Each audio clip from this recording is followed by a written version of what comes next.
Protectors of the Grid, Chapter 45.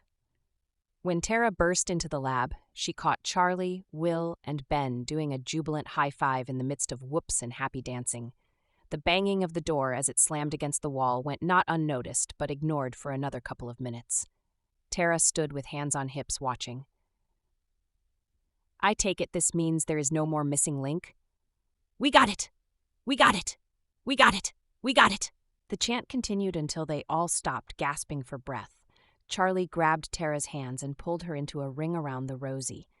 Tara laughed, revving up her enthusiasm for this other success. Congratulations, you guys! I found something too! Tara announced. Immediately, all heads turned in her direction. I don't have all the pieces yet, but I found a connection to China. They stared and waited. Remember Leonard? Heads nodded. His mother was an ESL teacher in Beijing when she was pregnant with him. When Mao started rounding up dissidents, she planned a vacation to Seoul.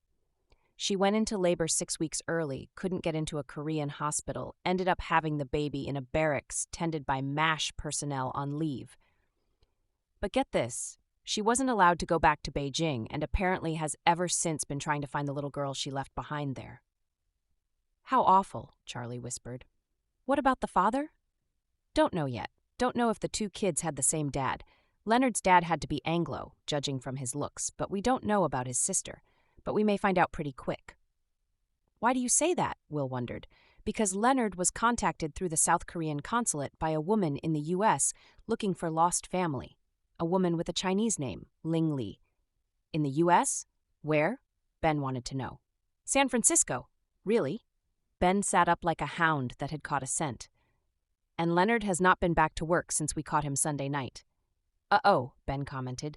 Tara nodded. Is there some way to contact Ling Li? Or do we want to contact her? Charlie wondered. Tara nodded. I can get her address, but maybe a surprise visit would be better. Are you willing? I mean, your dime, all 4 of us. Will interrupted. No, not all 4 of us.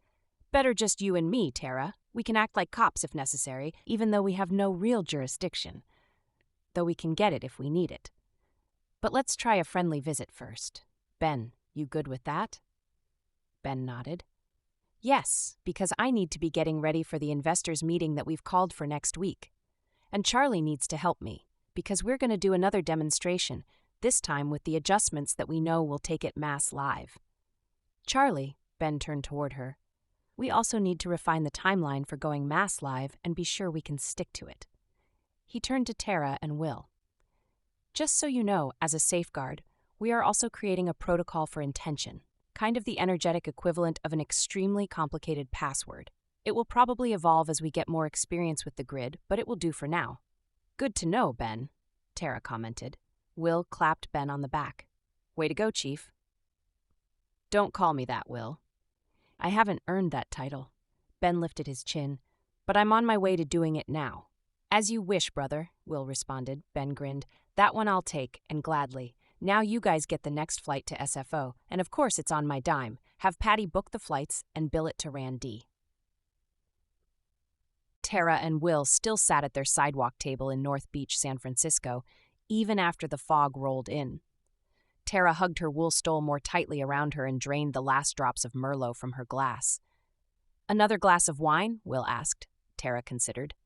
No, I think I'd prefer an Irish coffee. She sighed with contentment. Will signaled the server and ordered an Irish coffee and a limoncello.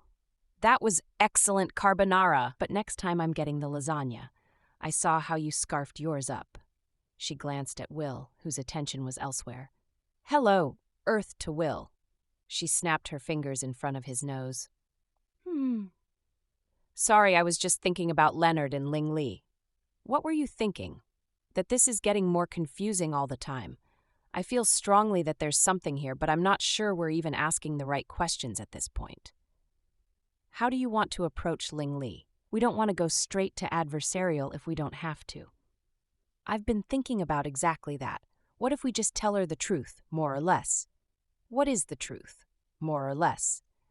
That as part of security on a project at Cybershark, you were scanning email history and found the email chain. You wanted to ask Leonard about it, but he hasn't been in the office since last week, as far as we know, right? Oh, Will paused. Did we try to call Leonard? Yes, Patty did. Her calls went straight to voicemail. We're still weak. Nothing urgent enough for us to make a trip to SF yet. Tara thought a minute. How about this? We're security consultants for Cybershark preparing for a major launch. Leonard was supposed to go through a training exercise with us, say Saturday, so we have time to get worried. But he didn't show. Hasn't shown this week either. Because of the security issues around a multi-billion-dollar project, we're nervous. Yeah, that ought to fly. Will looked at his watch as the server brought their drinks. It's a little after 7:30. We can go as soon as we're done here. Tara sipped her Irish coffee and smiled.